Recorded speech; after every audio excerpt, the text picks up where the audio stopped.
ইরানে খামেনি সরকারের বিরুদ্ধে বিক্ষোভ ও অশান্তির আবহে প্রথম দুটি বাণিজ্যিক বিমানে দেশে ফিরল ভারতীয় নাগরিকরা। শুক্রবার গভীর রাতে ওই দুটি বিমান দিল্লিতে অবতরণ করেছে। তবে ওই ফ্লাইটগুলি কোনো আনুষ্ঠানিক প্রত্যাবর্তনের অভিযানের অংশ নয় বলেই জানিয়েছে সরকারি মাধ্যম। কেন্দ্রীয় সরকার জানিয়েছে, পরিস্থিতির ওপর কড়া নজর রাখা হচ্ছে এবং যে কোনো জরুরি অবস্থার জন্য ভারত প্রস্তুত। এর আগেই ইরানের অপ্রয়োজনীয় সফর এড়িয়ে চলার পরামর্শ দিয়েছিল বিদেশ মন্ত্রক।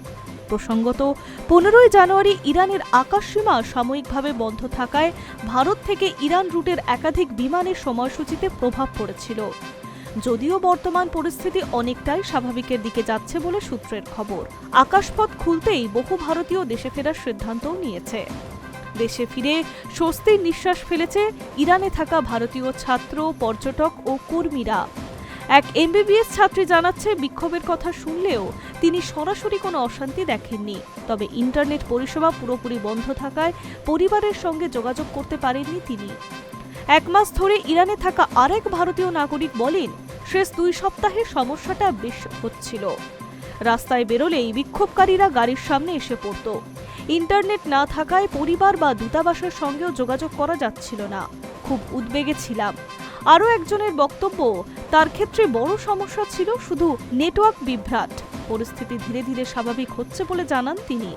দেশে ফিরেই সকলেই ভারত সরকার ও তেহরানের ভারতীয় দূতাবাসের ভূমিকার প্রশংসা করেছে।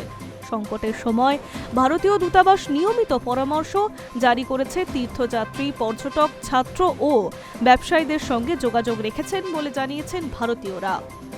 গত ডিসেম্বরের শেষ দিকে ইরানে ব্যাপক বিক্ষোভ শুরু হয়েছিল খামেনি সরকারের বিরুদ্ধে। আন্তর্জাতিক মানবাধিকার সংগঠনগুলি দাবি করছিল, গত 2 সপ্তাহে হিংসাত্মক দমন-পীড়নে প্রায় 3000 মানুষের মৃত্যু হয়েছে। এই পরিস্থিতিতে আমেরিকার প্রেসিডেন্ট ডোনাল্ড ট্রাম্প ও ইরানের সরকারের মধ্যে পাল্টা হুমকি যুদ্ধের পরিস্থিতিও তৈরি হয়েছিল। তবে সাম্প্রতিক সময়ে ট্রাম্প প্রশাসনের সুর কিছুটা নরম হয়েছে এবং নিরাপত্তার পরিস্থিতি কিছুটা স্থিতিশীল হওয়ায় উত্তেজনাও কমেছে বলে মনে করছে বিশেষজ্ঞ মহল।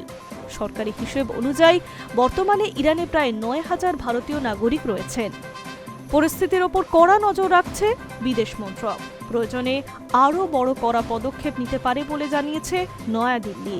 সব মিলিয়ে অশান্তির ছায়া কাটাতে শুরু করলেও ইরানের পরিস্থিতি এখনও পুরোপুরি স্বাভাবিক হয়নি বলেই মনে করছে কূটনৈতিক মহল। High News network.